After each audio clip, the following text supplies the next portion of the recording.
Kevin Bennett experience, Kevin Bennett came out to confront Choclair and have a wrap off.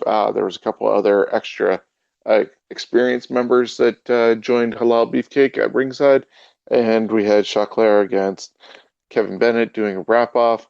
There was some really harsh throwdowns said between the two of them. It was just like, wow, you just went there. Uh, which led into the championship match with Tarek. But your thoughts on the wrap off before we talk about the championship match? It was what it was. It was I don't know. I don't know. I would rather have seen Smash Wrestling do without it. I understand the whole big, hey, let's get Chocolate on the show type thing. But to me, as a wrestling fan, it wasn't needed. So I'll leave it at that. Yeah, like I can be honest and say I'm not really a knowledgeable person on Choclair. I'm like, okay, who are you? Obviously, you're a rap star from Toronto area. However, it did match up with the fact that Kevin Bennett is a real life producer and rapper when he's not doing the wrestling gig. So having that a little bit kind of spotlights Kevin's ability beyond the ring. And so, if anything, that was the only bonus that I personally felt as well involving that. And that led to the championship match of Tarek against Kevin Bennett. Bennett, for the longest time, has been just on the cusp of winning that championship. Unfortunately, in January, they hit that black ice and they had that big car accident. So Bennett's chance at the championship got derailed a bit at that time because he was scheduled to have a championship match against Tarek coming up in January, and so that didn't happen. He didn't take as long to heal as people like Blackwood and Garcia, but he kind of slipped back a bit from being in the title hunt. But each time that he had shown up, he was very close to winning. And this was going to be the do or die moment for him in this match. They, yeah, work really well together, hard hitting, flying all over the place. Uh, Unfortunately, in the end, the ref was down. The members of the Kevin Bennett experience that just rushed the ring, uh, mostly from Empire State Wrestling. Had a lot of people in contingency representing themselves, and that's where he's based out of in Buffalo. They attacked Tarek, and I have an awesome picture actually of them beating down Tarek, and in the bottom left-hand corner of the ring, you see Bennett sliding out, and just with the really shit-eating grin look on his face, like, yeah, look at this, what's happening, and I'm not involved with it. They beat down Tarek. The referee got into the ring in time for the guys to get out. Bennett crawled over top of Tarek, got the 3 count. New Smash Wrestling champion. His boys got back into the ring, of course, with Halal Beefcake, and all three of them have the championships of Smash Wrestling, and they lifted Bennett onto their shoulders.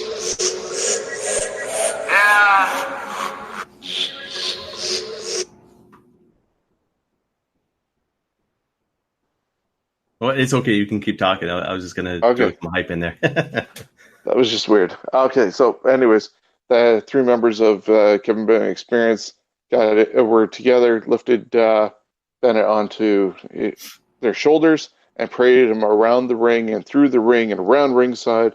And yeah, he got his moment in the sun, new champion, and they left in time to go to the main event, which was the Fatal Four-Way Elimination.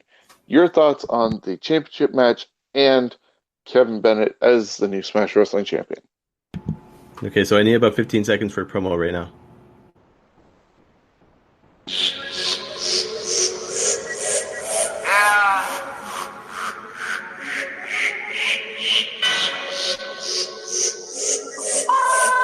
Kevin, you are so perfect. guess some bitches know my name. My daddy for the best. My boys know my life. Don't trust nobody else. Gotta look behind my back. They get it for themselves. I don't wanna have no friends, so I do it by myself. Yeah, I do it by myself.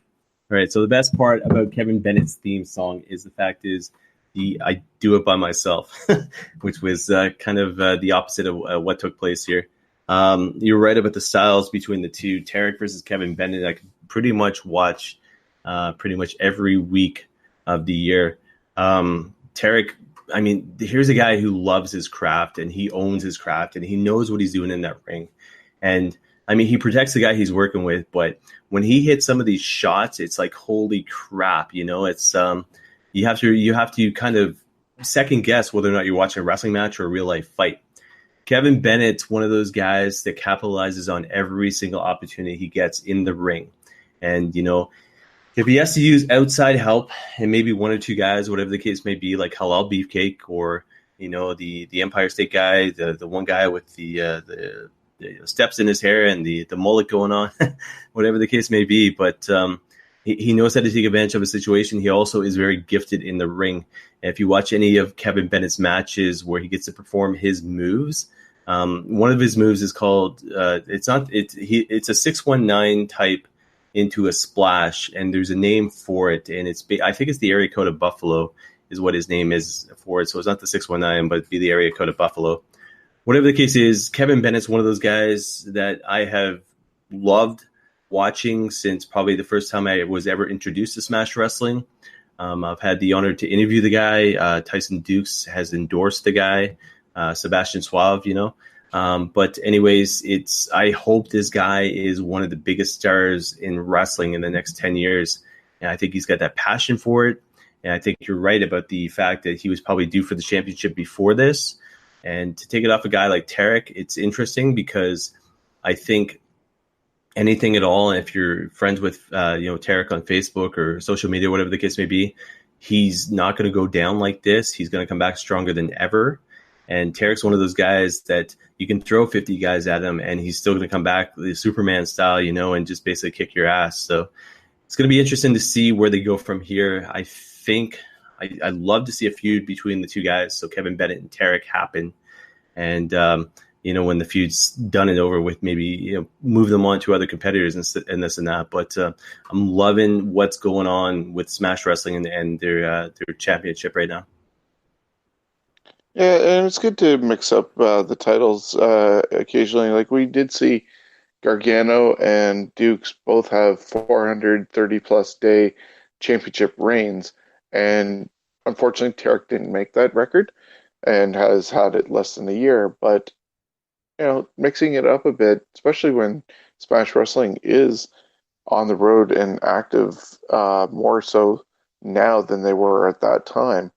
And they, as they said when Dustin introduced the shows this weekend, we were recording episodes 99, 100, 101, and 102 as part of the Northern Tournament, which, to make it that far already on a regular basis for Smash Wrestling is great. And Kevin Bennett has always had the heel heat, and fans were really rightly pissed off of how the title switched hands because they love how Tarek won the title unexpectedly and now is no longer champ to a guy who weaseled the belt the way he did, and it was perfect Kevin Bennett style to do so. And so we'll see what happens with them going forward. And that, as I said, went to the Fatal 4-Way. Hold on, I want to get your thoughts on something. Go ahead. So you get a guy from Toronto losing the championship to a guy from Buffalo, which is one thing. But and like I said, you get the Smash Wrestling knowledge. Have you ever seen a reaction like that when Kevin Bennett won the championship? I'd never seen a Smash crowd boo and hiss and throw up their middle fingers as much as I did that night. That is true. They really brought out a lot of passion from that crowd, which I will say was bigger on Sunday than on Saturday. So the second night of the tournament brought in more people, and they were probably more the hardcore Smash fans that were able to attend that night. And so, yeah, they really were able to invoke the passion of the fans with that, in my case, expected, but in some people's cases, unexpected title change. Who was the guy that was on our team for the trivia? Chubbo. Is that his name? Steve, yep. Yeah, he had his shirt on, and I don't know if anybody got a picture of it, but it was something like Kevin Bennett's a bitch, and Yeah. I'll Kevin never Bennett ain't forget. nothing but a bitch. Yeah, and I'll never forget. So I'm on the hard camera side. Like I'm pretty much sure if you said the hard camera taking all my shots, and um, Chubbo there is on the right hand side, so it'd be the left hand side as they're coming out, and I'm watching everything that happened in the ring as Kevin Bennett's hoisting the championship and falling back kind of party style into his posse and everything else, and then just watching Chubbo just get so into it, just it's moments like that I mean, if you're not a Smash Wrestling fan as of yet and you haven't seen anything that they've done, this might be that match that you should go out, check out, watch, and this match pretty much defines what Smash Wrestling is all about.